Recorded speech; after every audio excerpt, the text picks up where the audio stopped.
I am Ferdinand Marcos, and I am the President of the Republic of the Philippines.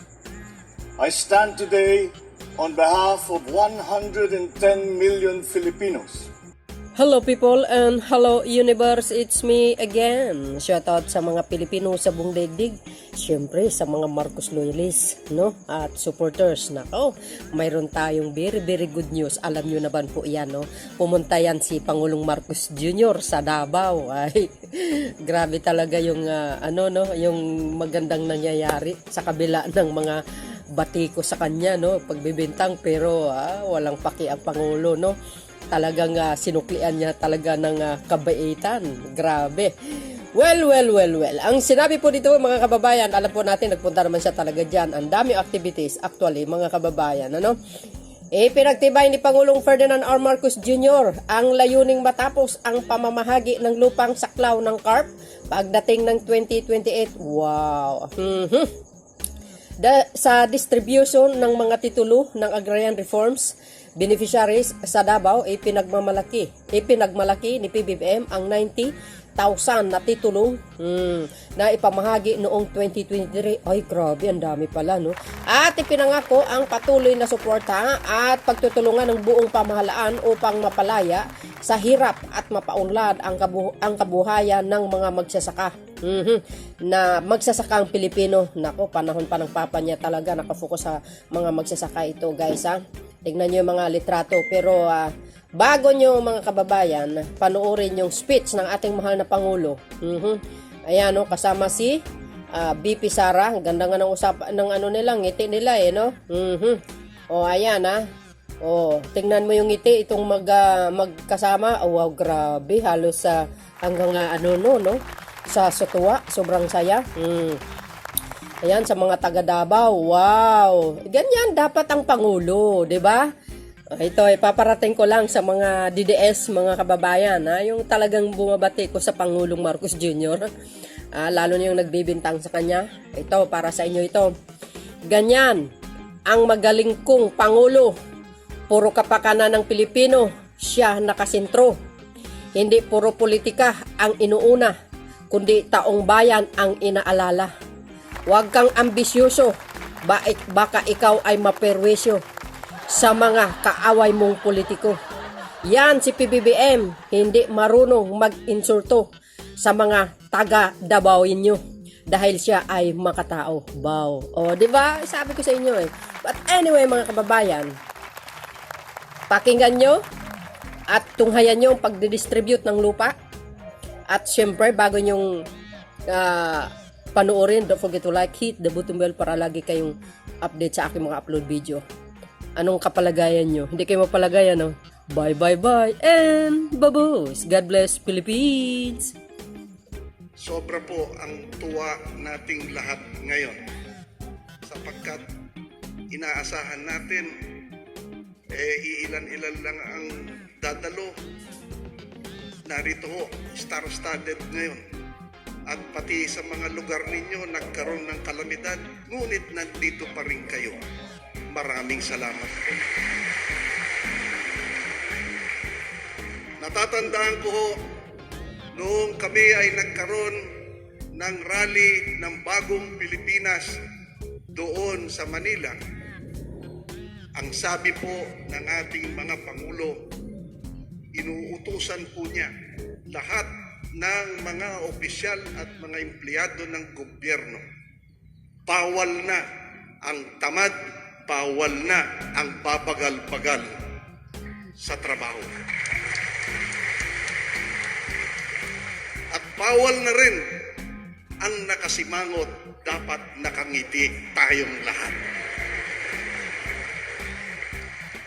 Kaya sinabi ng ating Pangulo, inutusan niya kami, paspasan mo, Secretary Estrella, ang pagbibigay ng titulo. Matagal ng panahon na hinintay nila. Kaya pinaspasan namin ang pagpapagawa ng titulo para sa inyong mga agrarian reform.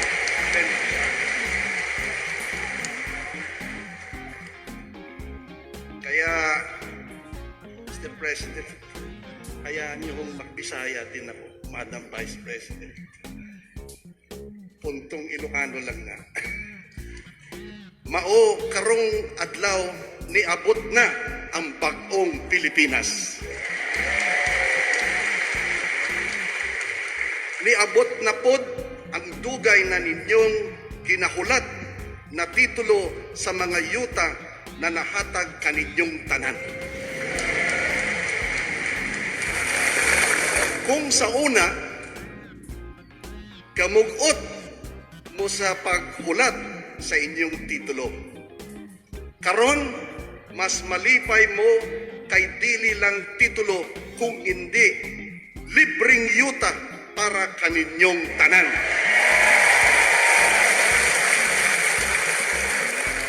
Naintindihan mo ba ninyo ang sinabi ko? Naintindihan mo ninyo? Mabuti pa kayo, ako hindi. Ako ay natutuwa at dito sa bagong Pilipinas, napakalaki po ng ating pag-asa. Bakit po? Nakita ninyo, dito sa Davao Region, nandito po ang ating mahal na Pangulo. Nandito po ang ating Vice President. At kami po mga membro ng kabinete, tayong lahat, sama-sama tayo nang sa ganon lumipad ang ating bayan. Sama-sama tayo para umunlad ang buhay ng mga agrarian reform beneficiaries at lahat ng magsasaka sa ating bansa. Kaya ho, maraming salamat po sa ating mahal na Panginoon at nagkasama-sama tayo dito. Nandito po ang ating presidente. Nandito ang vice presidente. Bendisyon ho ito ng ating mahal na Panginoon.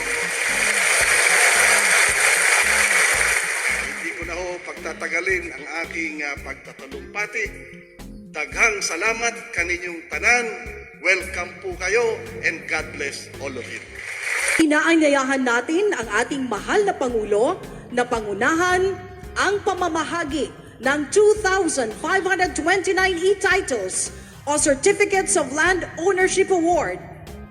Iniimbitahan din natin si DARS Secretary Estrella III, Special Assistant to the President, Secretary Antonio Ernesto Lagdameo Jr., Regional Director Eugene Foliante, at ang ating Vice President Sara Z. Duterte upang samahan ng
fellow workers in government, ladies and gentlemen, magandang tanghali sa inyong lahat.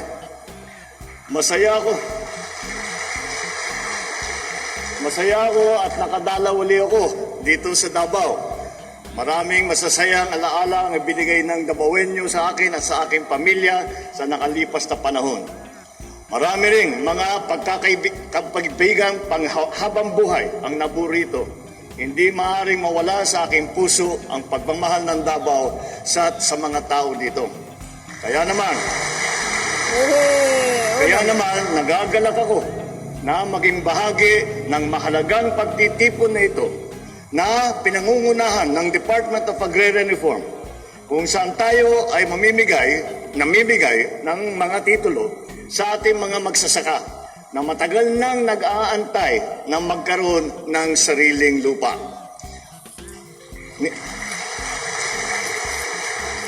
Matagal nang nagsimula itong proseso na ito dahil nilagdaan ng aking ama ang Presidential Decree number 27 na naglalayong magdulot ng tunay na kalayaan sa mga magsasaka mula sa pagkabihag sa lupa.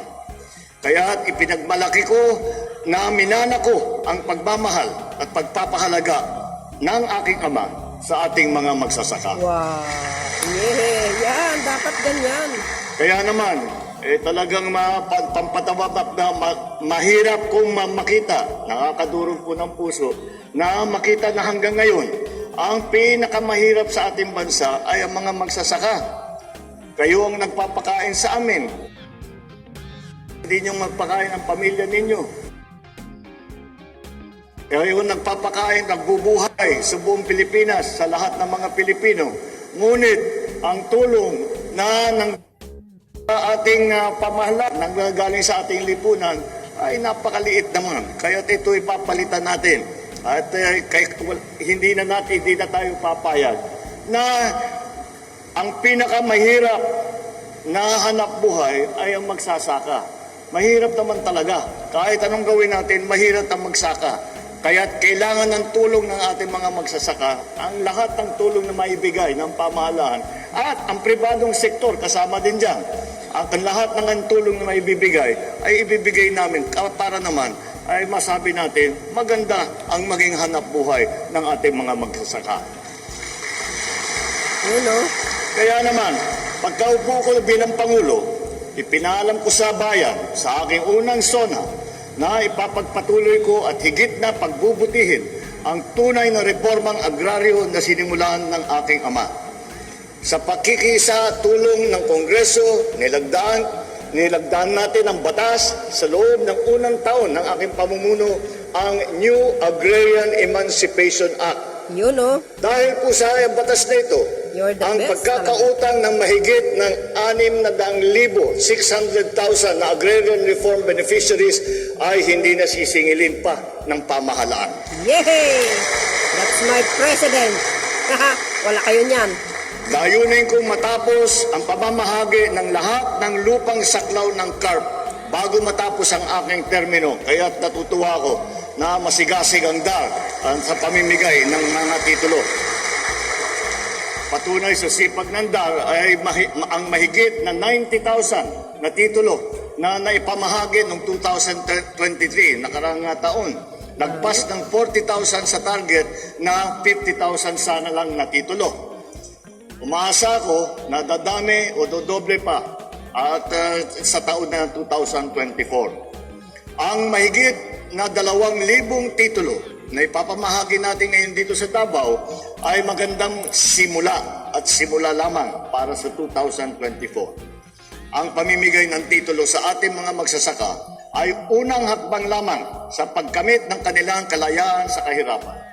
Ang kalayaan sa gutom at kahirapan ng magsasaka at ang pagsisiguro ng sapat na pagkain para sa bawat Pilipino ay hindi makakamit sa pamamagitan ng pagpapamahagi ng titulo o lupa lamang. Kaya naman, sinasabi ko na dapat gawing totoo ang kasama sa Agrarian Reform Act. Ang Agrarian Reform Act po ay hindi lamang nagbibigay ng titulo ng lupa. Patuloy ang suporta pagkatapos, dahil nga kung wala namang suporta ang ating mga magsasaka, kahit na may hawak na titulo, hindi kayang magsaka yan. Kaya yung access sa mga processing machines, sa mga yung ginawa ng Land Bank na ginawang mas streamline yung access to credit para mas madaling magpautang at kaya naman ng magsasakang bayaran. Kaya naman, inubuhos ngayon ng pamahalaan ang mga serbisyo at ayudang kailangan ng mga magsasaka. Ilan sa mga ito, ang mga libreng punla, abono, at mga kagamitan ng pangsaka. Yes. Kailangan din ng mga karagdagang infrastruktura. Kung kaya naman, nagpapagawa rin tayo ng mga bodega at kalsadang malalapit sa sakahan sa pamilihan. Para hindi kayo nahihirapan dalhin ang inyong ani ay mula sa pinagsasakahan ninyo hanggang doon sa palengke para bababa pati ang presyo, mas malaki ang kikitain ng ating magsasaka. Kaya inaanyayahan ko po kayong lahat na magtulungan at sa pagtataguyod ng kapakanan ng ating mga magsasaka. Tulungan natin silang makaahon sa kahirapan at mapaunlad ang kanilang kabuhayan sa pamamagitan ng mga makabagong pamamaraan. Mula sa pag-aararo, pagtatanim, pag-aani hanggang sa pagbebenta sa merkado. Sama-sama at kapit-bisig po tayo sa pagpapayabong ng agrikultura ng bansa sa pagkamit ng mas masaganang bukas para sa ating lahat, para sa lahat ng Pilipinas. Yay. Sa aking mga minamahal na Dabawenyo, daghang salamat sa inyong patuloy na pakikiisa at sa ating pagsulong tungo sa bagong Pilipinas. Maraming salamat po. Magandang tanghali po sa inyo lahat. Maraming salamat po, mahal na Pangulo. Narinig nyo yun, mga kababayan? Wala sila niyan. So, but anyway, mga kababayan, maraming salamat sa inyong panonood. Don't forget to like, hit the button bell para lagi kayong update sa aking mga upload video. Di ba? Sabi ko nga, batuhin ka ng putik. Aba, di batuhin mo ng titulo ng lupa. Pwede ba? See? Ganun lang kasimple, mga kababayan. Salamat po. Maraming salamat sa inyong panunod. At congratulations sa mga nakatanggap ng titulo ng lupa sa mga taga Davao. Thank you for watching. Don't forget to like, hit the button bell para lagi kayo update sa aking mga upload video. Bye, bye, bye. And babos! God bless Philippines! Tuloy-tuloy po yan, ha?